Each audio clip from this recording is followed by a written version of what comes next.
يا عبادي الذين آمنوا إن আসসালামু আলাইকুম ওয়া রাহমাতুল্লাহি ওয়া বারাকাতুহু। আলহামদুলিল্লাহি ওয়াহদা, আসসালাতু ওয়াসসালামু আলা মান লা নাবিয়্যা বা'দা, আম্মা বাদ।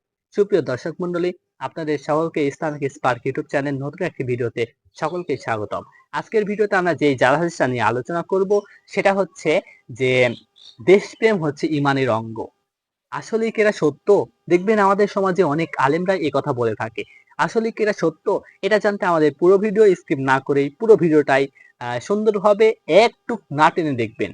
দেখলে আপনি সুন্দরভাবে জানতে পারবেন যে আসলেই কি এটা সত্য কথা নাকি এটা একটা আমাদের সমাজে আলেমদের মন করা একটা কথা।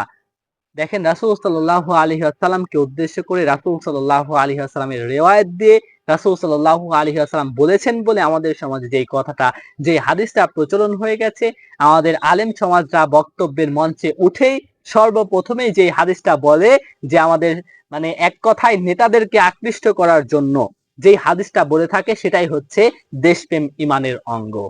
আসলে এর কোনোই ভিত্তি নেই। কারণ রাসূল সাল্লাল্লাহু আলাইহি ওয়াসাল্লাম এমন কোন কথাই বলেননি।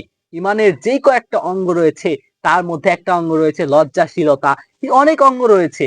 এর মধ্যে কোনো জায়গায় দেশপ্রেম নেই। দেশপ্রেমিক হতে হবে আপনাকে, দেশপ্রেম করতে হবে, এটা একটা ঈমানের অনেক সুন্দর একটা দাবি যে দেশপ্রেম করতে হবে। ইসলাম বলেছে যে তোমার দেশকে, তোমার মাতৃভূমিকে তুমি ভালোবাসো। আপনি আপনার মাতৃভূমিকে ভালোবাসবেন, এর মানে এটা নয় যে ইসলামের মধ্যে আপনি নতুন কিছু তৈরি করে দিয়ে যাবেন। আপনাকে দেশপ্রেম করতে হবে, দেশপ্রেমিক হতে হবে, এর মানে এটা নয় যে আপনি দেশের জন্য আপনি জীবন দিয়ে দিবেন। এটা রাসূল সাল্লাল্লাহু আলাইহি ওয়াসাল্লাম বলে গেছেন তোমরা দেশকে ভালোবাসো। তার মানে এটা নয় যে আপনি এটা বলবেন যে দেশপ্রেম হচ্ছে ঈমানের অঙ্গ। এটা ঈমানের কোনো বিষয় নয়। আপনি ঈমানের মধ্যে কেন ঢুকিয়ে দিলেন? ঈমানের অঙ্গ এটা আপনি কেন বললেন? এটা বলা আমাদের প্রত্যেকের একদম নাজায়েজ, একদম হারাম। দেশপ্রেমিক হতে হবে আপনার প্রত্যেককে, শুধু আপনাকে নয়, যে যে দেশের বাসিন্দা, যে দেশে বসবাস করছে, যে যে দেশে জন্মগ্রহণ করেছে, তার সেই দেশের প্রতি, সেই মাটির প্রতি, মাতৃভূমির প্রতি টান অবশ্যই থাকতে হবে। যদি টান না থাকে তাহলে সে মুসলমান হিসেবে দাবি করতে পারবে না। কারণ ইসলামের সত্য রয়েছে, সেখানে দেশপ্রেমিক রয়েছে। দেশপ্রেমিক হতে হবে, দেশপ্রেমিক হতে হবে।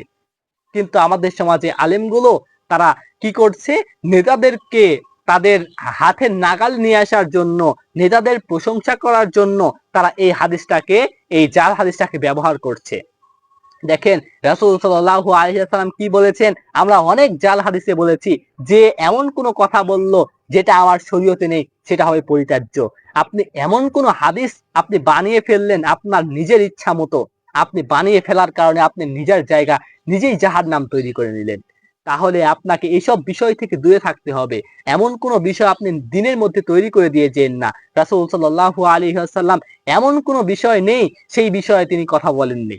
প্রত্যেকটা বিষয়ে আমাদেরকে সঠিক দিক নির্দেশনা তিনি দিয়ে গেছেন।